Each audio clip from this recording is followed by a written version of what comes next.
Hello, this is Kenny Lee Burgess coming at you from Times Square, New York City. Welcome to episode 2 of the Mojo Bag. Now, no research into the roots of early homemade instruments would be complete without looking into the history of the banjo.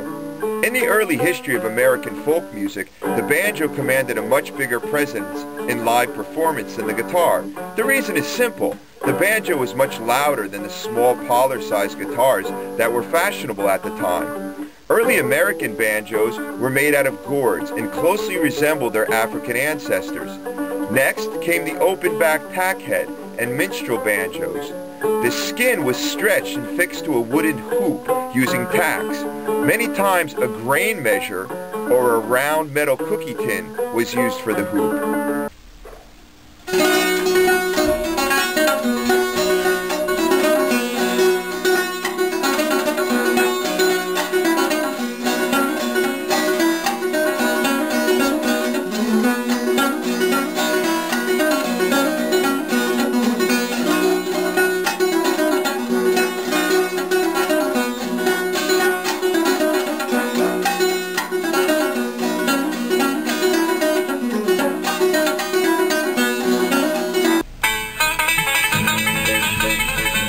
The modern bluegrass banjo came into existence when a back cover or resonator was added to the open back to build up the sound and force it out of the front of the banjo.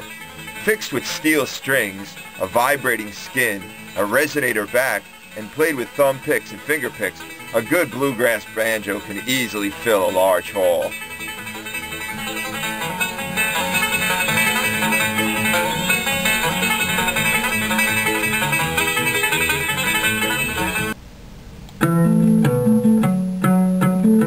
Here is an instrument I find very fascinating. This traditional African instrument is clearly an early ancestor of the modern banjo. It has 3 strings, and one is a short, high-pitched thumb string, just like the 5th drone string on a modern banjo. It is also open-tuned to a partial chord with no third, 5-1 flat 7, or 5-1 major 7. In the key of G, a partial G7th chord, D, G, F. Or in the key of C, a partial F major 7th chord, C, F, E. Additionally, it is played in a style similar to the clawhammer banjo. A pole is passed through a gourd bowl that has an animal skin stretched tightly across. Striking the strings causes the skin to vibrate, amplifying and creating the tone inside the gourd bowl. Sound ports are cut in the back to allow the sound to come out. So let's return to our study of musical theory. Now when you say that you're going up the neck, it means you're moving in this direction towards the sound hole because the pitches are going up. And when you say you're going down the neck, it means you're moving in this direction towards the headstock because the pitches are getting lower. Now to be totally technically correct, when you move 1 fret on the guitar, from say like the 5th fret to the 6th fret, that's a half step. When you go and say from the 5th fret to the 7th fret, or 2 frets, that's a whole step. So the chromatic scale is actually made out of 12 half steps. Because don't forget, the open string to the 1st fret is also a half step. So your chromatic scale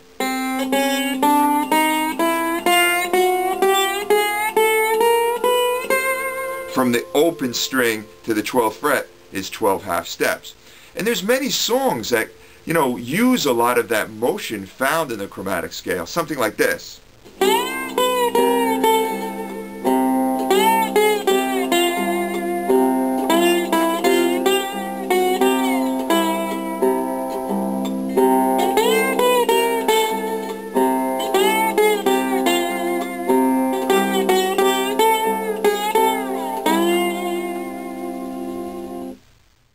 In this diagram, I represented the chromatic scale like a staircase of 12 half steps.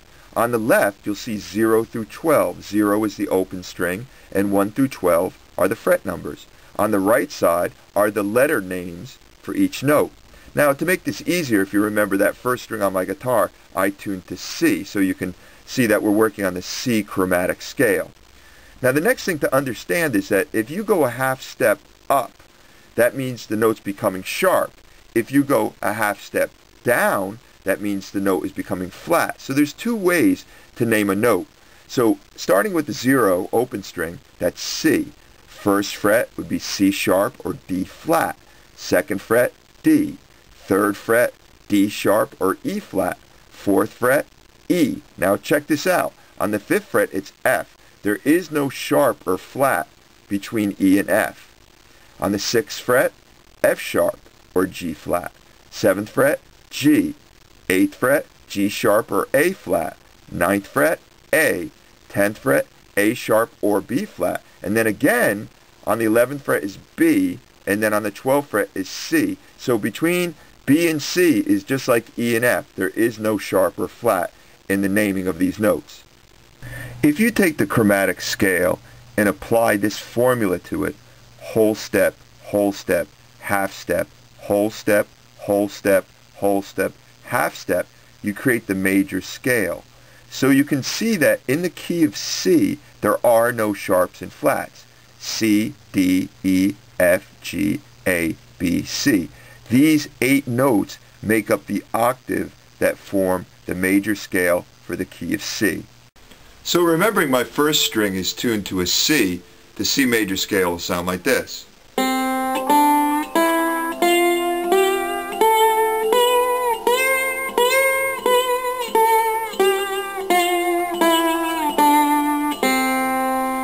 But now there's relativity to all this. So if I would start on the second fret, which would be a D note, and then apply that same formula,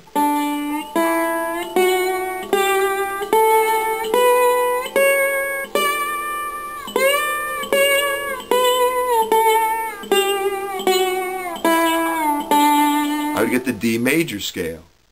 Here's a chart showing the various keys.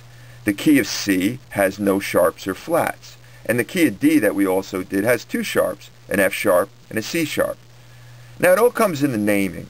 Key of C has no sharps or flats.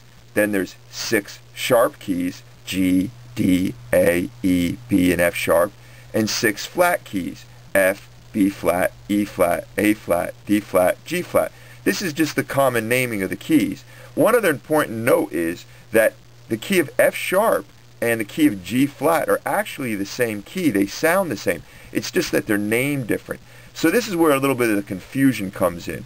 Is there 12 keys or is there 13 keys? Whoa, doggies, that theory, sometimes it'll blow your mind, you know, and if you found that complicated, watch out, jazz is a real mind bender. So let's do something a little more fun and a little more relaxed. You know, Mike Dowling was telling me that those old cavalry kind of bugles with the ones that have no buttons, he says they only play about 3 notes, and those 3 notes are the 1, 3, and the 5 that come from the major scale that makes up a major chord. So I have my cigar box guitar here, and it's tuned 1, 5, 1, or in the key of G it's G, D, G. So I already have 2 of those tones, the 1 and the 5. So if you look on your first string, there's your 1. At the 4th fret, there's your 3rd, and at the 7th fret, there's your 5th. And again, your second string is a 5. So you could start trying to figure out some of those bugle calls a little bit, like